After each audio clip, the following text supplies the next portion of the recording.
Olá, estamos de volta com o Panorama Político e hoje estou recebendo aqui o advogado Maurício Castilho. Prazer em recebê-lo aqui, Maurício. Lucas, o prazer é todo meu, me sinto honrado todas as vezes que sou convidado. A gente sempre se fala na rádio, hoje estamos aqui na internet, as coisas evoluem, né, Lucas? Nós estamos ficando velhos. Exatamente, desde o tempo do jornal A Tribuna. Exatamente. Eu até queria fazer um breve comentário aqui. O Maurício é um advogado jovem, mas porém com muita experiência.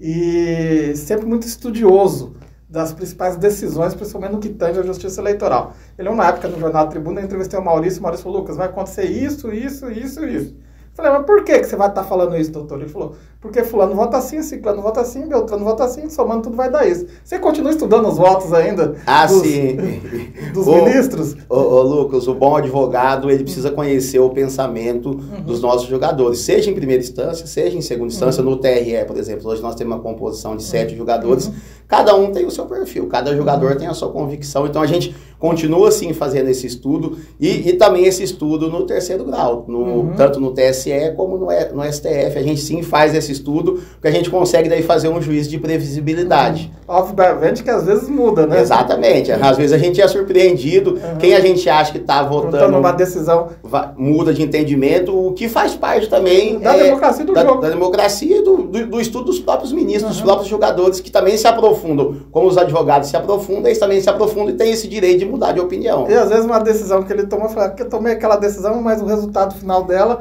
não condiz com o que eu esperava. Né? Exatamente, a consequência, o efeito não foi o esperado. Então aí o jogador, ele tem, e isso é muito salutar, não são todos os jogadores que têm esse perfil, mas quando o jogador volta atrás, a gente costuma dizer que daí ele está preparado sim para ser um bom jogador.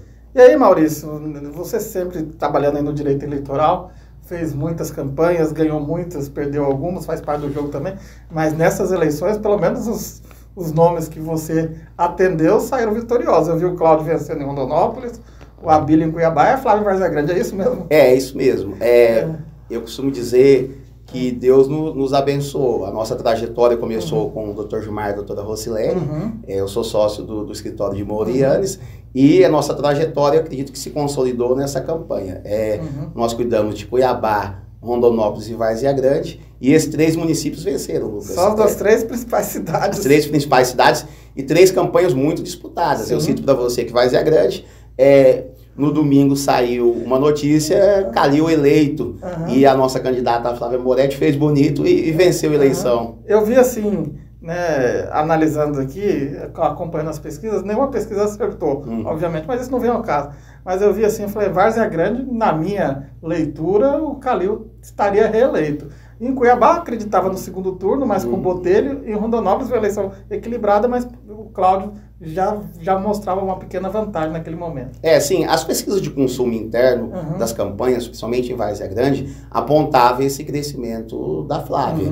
Mas, por óbvio, como todas as outras pesquisas diziam diferente, ficava aquela incerteza. Aquela dúvida. Internamente, somente Flávia e Tião e a equipe da campanha estava muito confiante. Do mesmo modo, em Rondonópolis, a gente estava muito confiante. Do mesmo modo, segundo turno em Cuiabá. Na verdade, em segundo turno de Cuiabá, a surpresa foi o Botelho ter ficado de fora. Exatamente. O que você acha que aconteceu com as pesquisas, o Maurício? Na verdade... Vocês chegaram a entrar com muitas ações contra a pesquisa? Sim, algumas aqui em Rondonópolis, em Cuiabá também, em Várzea Grande, e todas essas exitosas. As multas de pesquisa geralmente são muito altas, Lucas, então a multa ela parte já de um patamar de 50 mil, então tem muitos institutos que acabaram ficando enfraquecidos.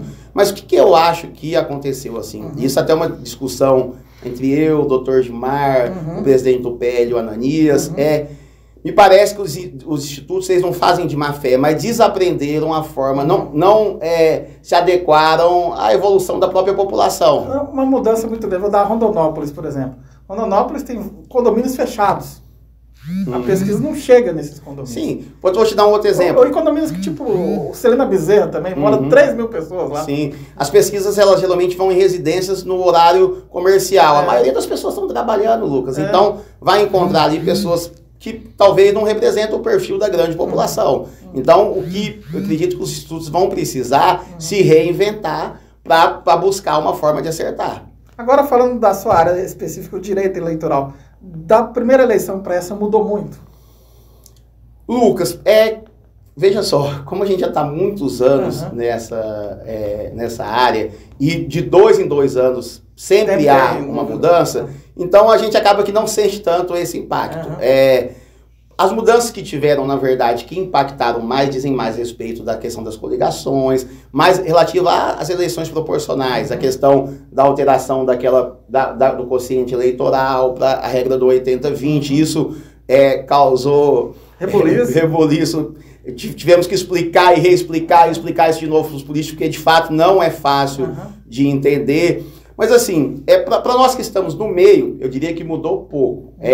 O que eu vejo que foi salutar? Essas mudanças que vieram, principalmente na questão proporcional, eu acho que conseguiu atender o interesse que é do legislador, que o parlamento ele seja amplo, ele seja plural. Então, me parece, principalmente aqui em Rondonópolis, por exemplo, quando a gente pega vários pequenos partidos que conseguiram pelo menos uma cadeira, então me parece que o objetivo do legislador foi atendido. E a gente vê uma coisa que eu achei interessante.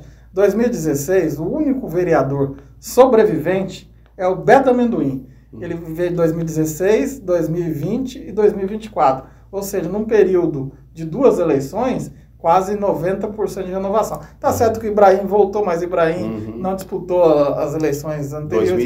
2020 e tudo mais, né? Tá certo que muita gente tentou voltar. Será que o eleitor tá mais, assim...